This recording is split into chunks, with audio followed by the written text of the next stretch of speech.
वही चीज को आज हम पढ़ा रहे हैं। बहुत सारे इतिहास में इतनी विकृतियां हैं, देखिए बहुत सारे विषय पर चले जाएंगे तो बहुत भटक जाएंगे।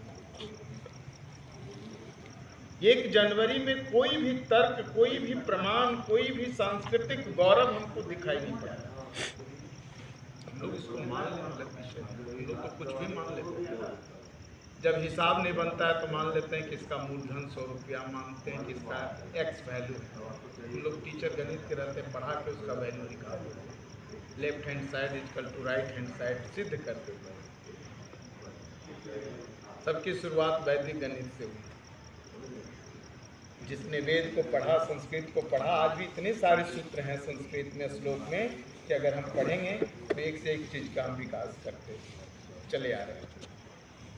अब कहिए कि वर्ष प्रतिपदा, जिसको महेश्वर जी ने, प्रवीण जी ने कहा, लोगों ने कहा, क्यों मनाते, इसके पीछे हमारी धारणा कितना महत्वपूर्ण है कि उसी दिन भगवान ब्रह्मा ने सृष्टि की रचना की थी। वो शुभ दिन माना जाता है और वो सृष्टि काल गणना शुरू हुई, चाहे वो त्रेता युग की बात करें, सतयुग की बात करें, त्रेता युग की बात करें, द्वापर युग की बात करें, आज कल युग में हम रह रहे हैं, उसमें भी आधुनिक युग आ गया है, मॉडर्न एज में हम कर रहे हैं। आज हमारे बच्चे क्या पढ़ रहे हैं, हम पूछने के लिए भी अधिकारी नहीं, पूछ लेंगे तो बच्चा हमसे नाराज हो जाएगा। मैं पढ़ रहा हूँ ना, आप क्या जानते हैं मैं क्या पढ़ रहा हूँ, क्योंकि गार्जियन भी नहीं जानते कैलकुलस क्या है। बता देगा हम कैलकुलस पढ़ रहे हैं, हम पढ़ रहे हैं कंप्यूटर साइंस, आपको क्या पता है कंप्यूटर साइंस के बारे में, आपको पढ़ा देंगे। अब पढ़ कुछ और रहे, मोबाइल देते हैं आराम से उसको पढ़ने के लिए, हमारी संस्कृति को विकृत करते हैं। तो सृष्टि का शुभारंभ जिस तिथि को हुआ, हमारे वेद ने, हमारे वेद के आचार्यों ने कहा कि इससे बढ़िया कोई शुभ दिन नहीं जहाँ से शुरुआत हुई सृष्टि की, इसलिए वर्ष प्रतिपदा को हमने नया वर्ष।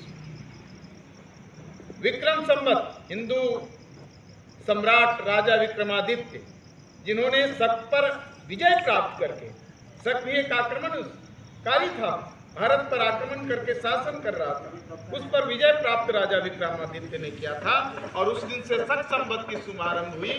इसलिए ये वर्ष प्रतिपदा होना, हमारे पास तर्क है, प्रमाण है, साक्ष्य है, संस्कृति हमारी। इससे भी अगर आप नहीं माने तो भगवान राम को हम मानते हैं, त्रेता युग में उनका राज्य सिंहासन उस दिन मिला था, राज्याभिषेक हुआ था भगवान राम, इसलिए वह भी वर्ष प्रतिपदा मनाते हैं। भगवान झूलेलाल का प्रकटीकरण हुआ था, हमारे संघ के आद्य सरसंघचालक जी का भी जन्मदिन है।